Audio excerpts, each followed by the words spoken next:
I'm Lizanne Flynn. I'm a master healer who holds space for any earthling as they reunite body and soul. I am a bridge for relationships between all species so that the heart bond becomes stronger, deeper, and more loving.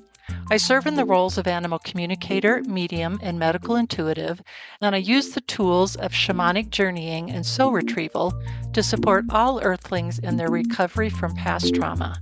I'm certified as a Reiki Master Teacher and as a canine massage therapist. This is the Animals iView podcast.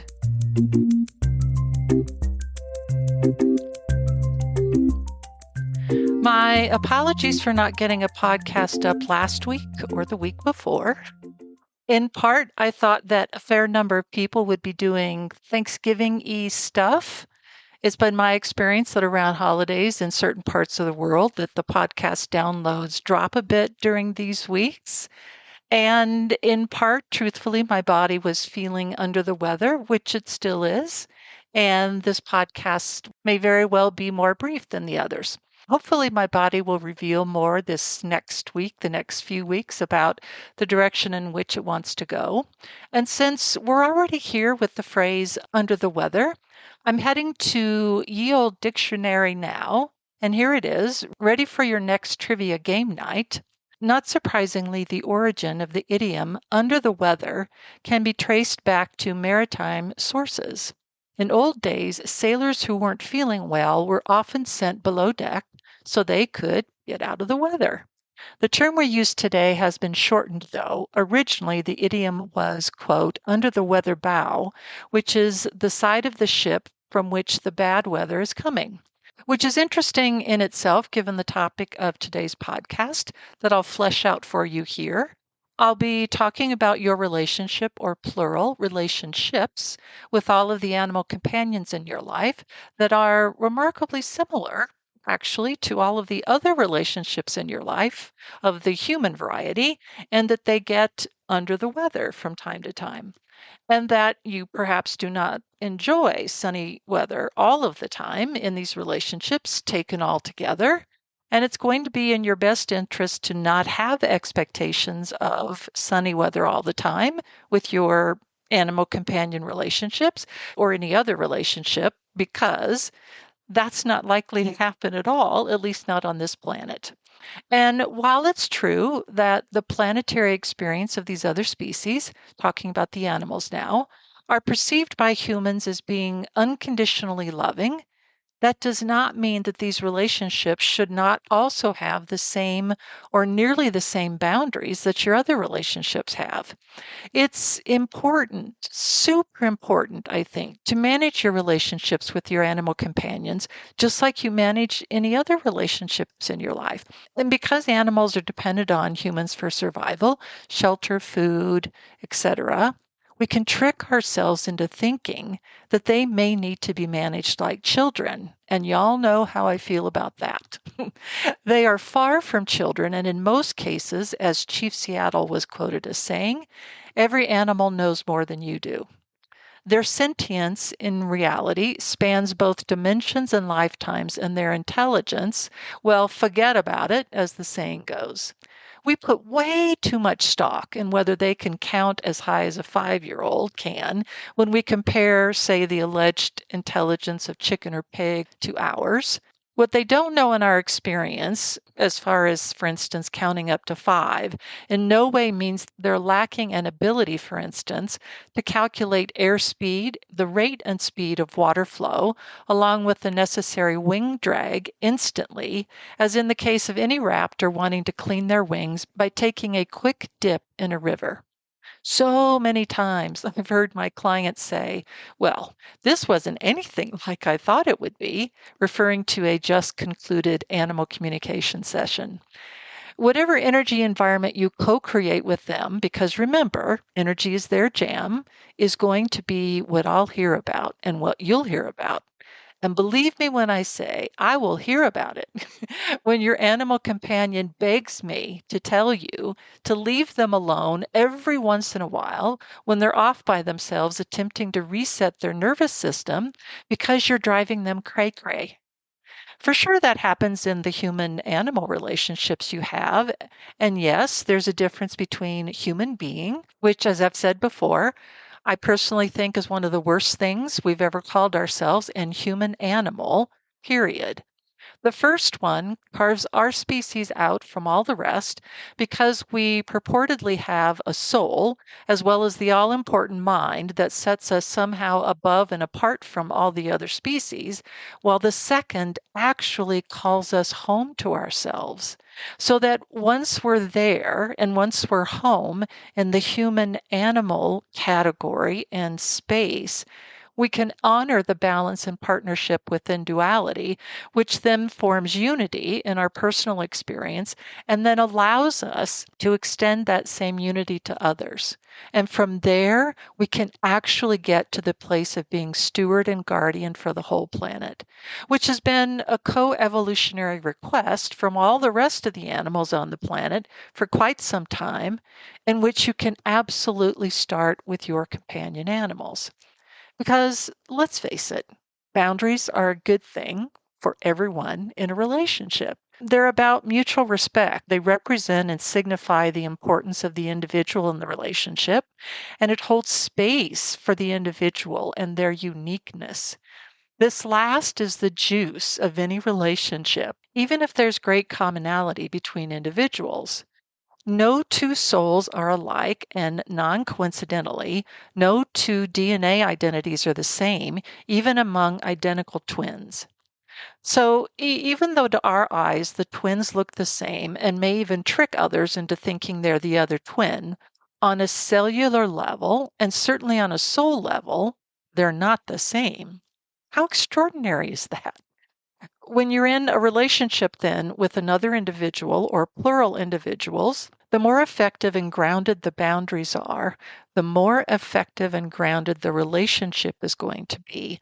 And if a relationship is be effective and grounded, well, the sky's the limit as far as where that relationship goes.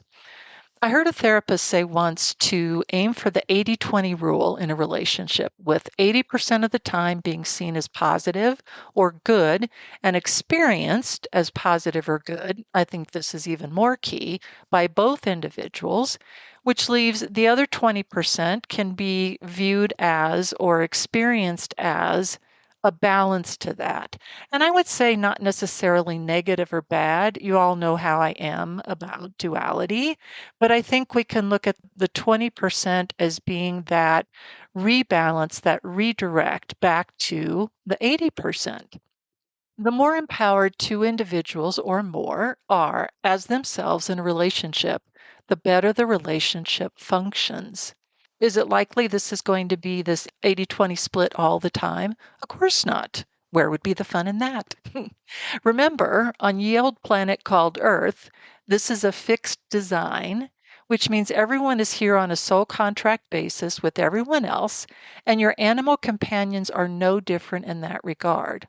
Which is why, if you've always had, say, golden retrievers and you get another same breed dog, you might find yourself saying, as I heard a client say to me once, "This is the most un-golden retriever like dog I've ever known." Well, that's because their DNA is different, naturally, unless you had a former dog cloned like Barbara Streisand did. And even more importantly, the soul inside of that physical vessel is not one of the previous dogs either. And I know because I get the question quite a bit.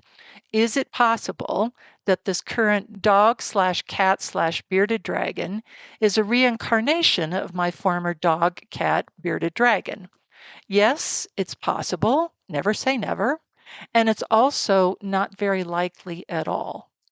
In my 15 years of practicing the craft of animal communion, I've run across one instance of what I would call a twin soul, which was super unique and not one that I can recall of reincarnation.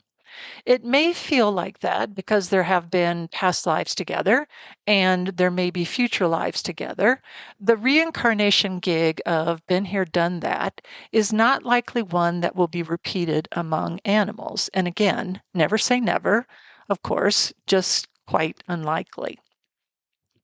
We are so fond of projecting our needs into whatever pool of love we perceive our animal companions have just waiting for us that we can overburden them and cause the very behavior that we're not wanting. A good example of this is what I say to clients about worry. Whenever another human animal hears, I'm worried about you, chances are good that we feel warm and fuzzy and think that we're being cared for and loved on.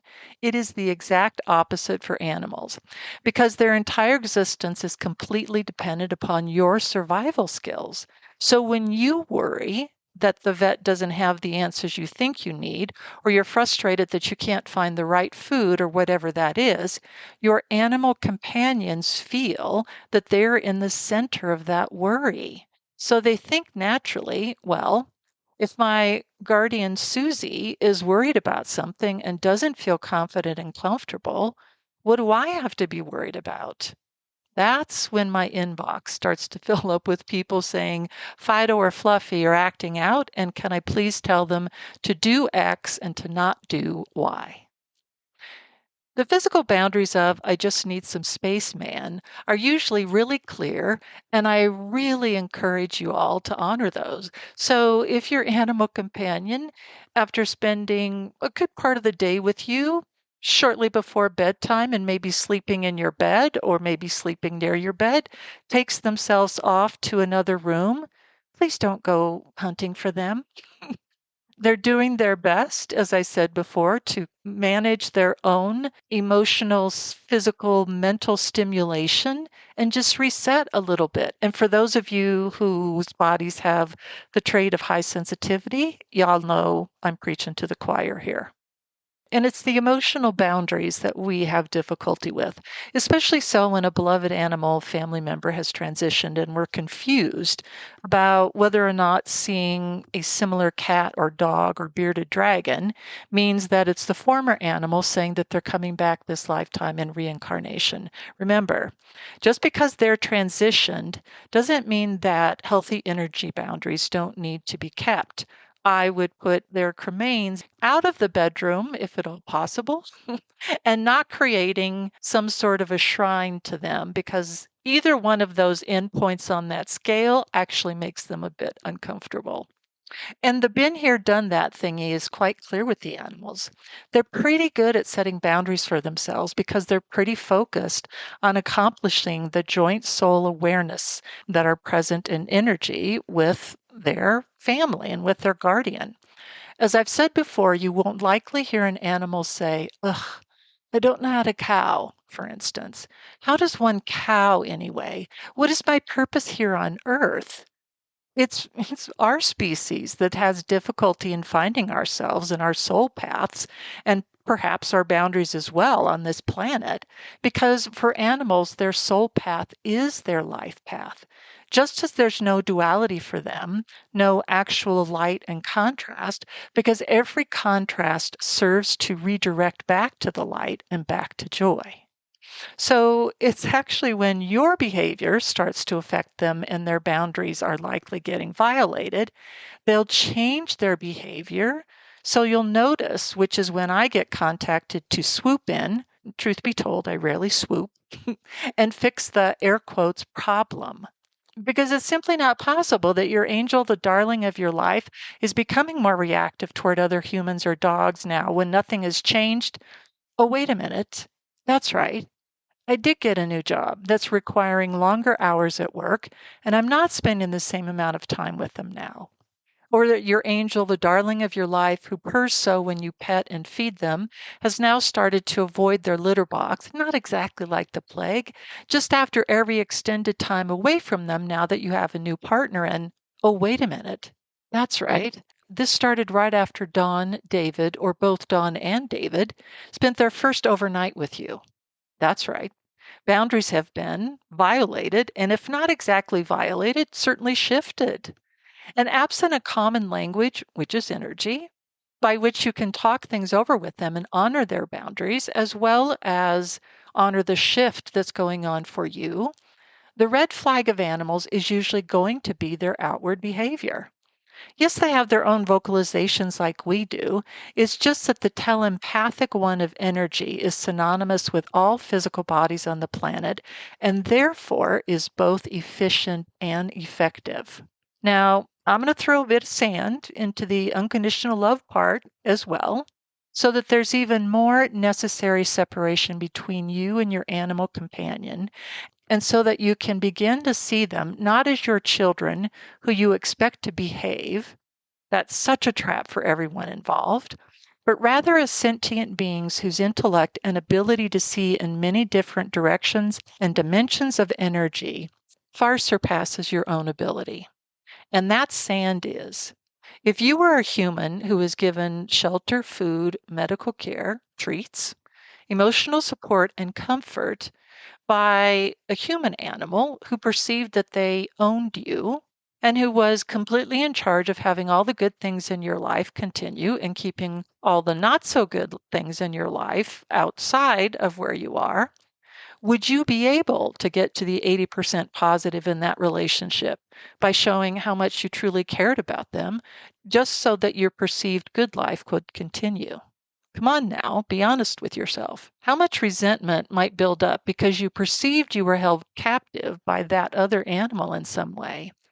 Would you be capable of creating an environment in which your owner referred to you as a pet, knowing that your wisdom, your knowledge even, surpassed theirs, and at the same time in that environment giving back all the love that perhaps your owner never felt before from another being in their whole life? I've heard all the complaints about animals wanting to be fed at certain times and being quite vocal about it as well, and those animals who become destructive if they don't get an adequate amount of exercise for their breed genetics. We're always so quick to look at animals and say, there, right there, pointing fingers, that's the problem, when likely we wouldn't be able to balance their life path and soul path in a way even close to approximating how they do it in a remarkably shortened period of time that they have with us. We often say, oh, I'd love to come back as my cat or dog or bearded dragon because their life is so easy and without anything much at all for which they are responsible.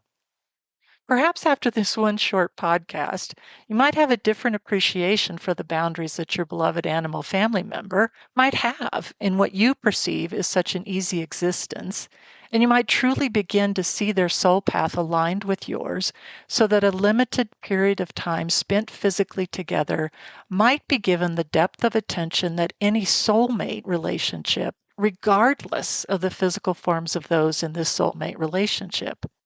Because what matters is how the inside of any relationship is respected and honored for each of the individual's boundaries in a healthy way, so that the sum total of what they can accomplish together is greater than what either brings to the planetary table. And at least that's how the animals see it. Thanks for listening today. Leave a review and be sure to subscribe to this podcast. I offer all new clients a free 15-minute consultation.